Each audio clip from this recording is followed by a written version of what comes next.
আসসালামু আলাইকুম ওয়া রাহমাতুল্লাহি তাআলা ওয়া বারাকাতুহু। হ্যালো বন্ধুরা, আশা করি সকলেই ভালো আছেন। তো আরেকটি নতুন ভিডিওতে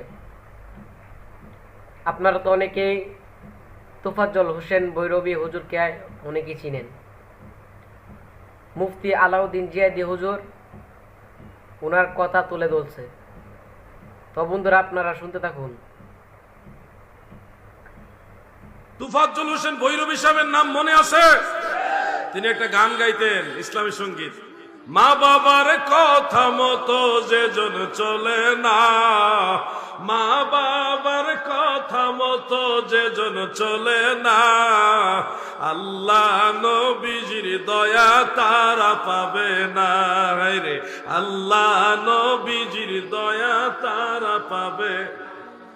স্বয়ং রাহমাতুল্লিল আলামিন নবী যখন দেখলেন দুধ মা হালিমাতু সাদিয়া রাদিয়াল্লাহু তাআলা আনহা আসলেন, নবীজির গায়ের চাদর মুবারক খুলে এইভাবে বিছাইয়া দিলেন মাকে বসাইবার জন্য। আপনারা কোনদিন মায়ের জন্য এরকম করেছেন? আল্লাহর হাবিব যিনি, যার উপরে সৃষ্টি জগতে আর বড় কেউ নাই, সেই নবী নিজের গায়ের চাদর মুবারক বিছাইয়া দিছে দুধ মায়ের জন্য। সরাসরি গর্ভধারিণী মাও না, দুধ মা, তিনার জন্য গায়ের চাদর মুবারক বিছাই দিছে।